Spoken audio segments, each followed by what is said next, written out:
നമ്മുടെ കേരളത്തിൽ മാത്രമല്ല ഇന്ത്യയിലാകമാനം വലിയ രൂപത്തിൽ ചർച്ച ചെയ്യപ്പെടാനിടയായിട്ടുള്ള വളരെയേറെ ആശങ്കയുണ്ടാക്കാൻ ഇടവന്നിട്ടുള്ള ഒരു വിഷയം കേരളത്തിൽ ഉണ്ടാകുന്നത്.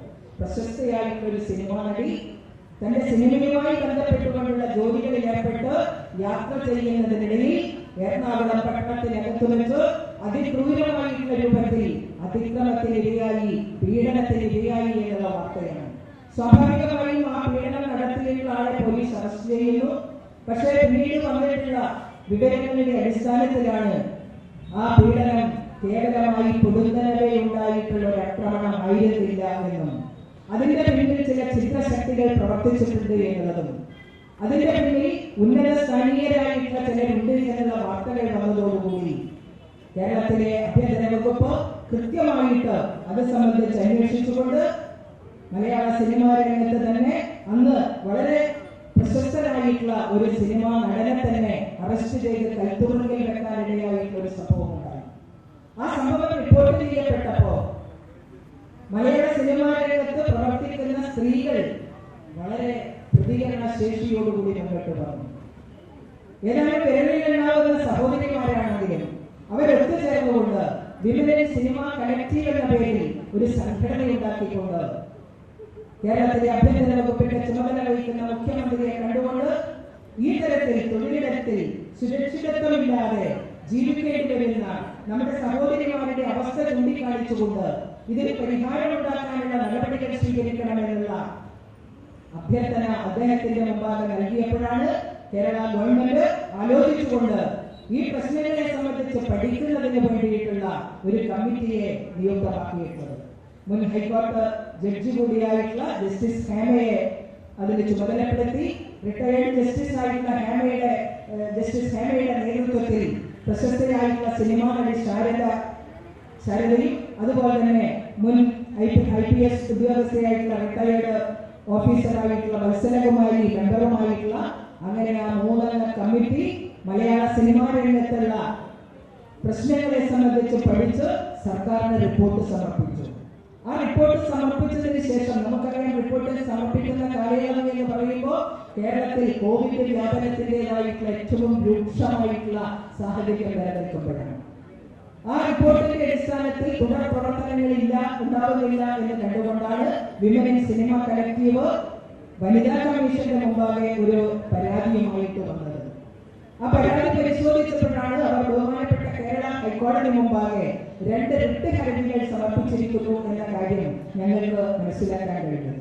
വനിതാ കമ്മീഷൻ സ്വമേധയാ ആ റിട്ട് ഹർജികളിൽ കക്ഷി ചേരാനുള്ള അപേക്ഷ കൊടുത്തു.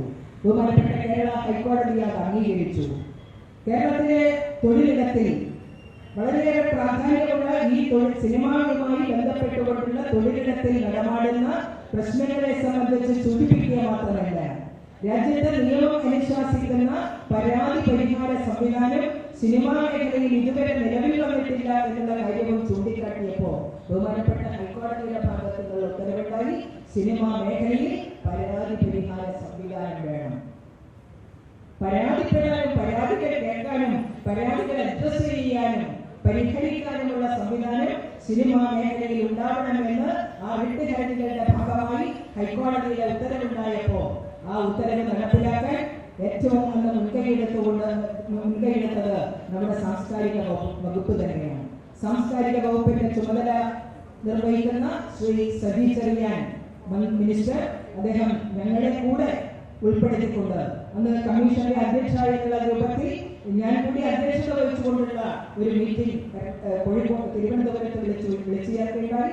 സിനിമാ മേഖലയിലുള്ള എല്ലാ സംഘടനകളെയും വിളിച്ചു ചേർത്തുകൊണ്ട് അമ്മയുടെയും സ്വർക്കയുടെയും മാക്ടയുടെയും ഒക്കെ പ്രതിനിധികൾ പങ്കെടുത്തുകൊണ്ടുള്ള ആ മീറ്റിംഗിൽ വെച്ച് എങ്ങനെയാണ് ഇത് പ്രാവർത്തികമാക്കാൻ കഴിയുക എന്ന് ചോദിച്ചപ്പോൾ എല്ലാവരും അഭിപ്രായ വ്യത്യാസം പറഞ്ഞത് സിനിമാ മേഖലയിൽ ഇത് നടപ്പിലാക്കാൻ കഴിയില്ല എന്നുള്ള അഭിപ്രായമാണ് തുടക്കത്തിൽ എല്ലാവർക്കും ഉണ്ടായിരുന്നതെങ്കിൽ പിന്നീട് തുടർച്ചയായി എറണാകുളത്തടക്കം വിവിധ രൂപത്തിൽ മീറ്റിംഗുകൾ വിളിച്ചു ചേർത്തു. ഒടുവിൽ അത് പ്രാവർത്തികമാക്കപ്പെട്ടു.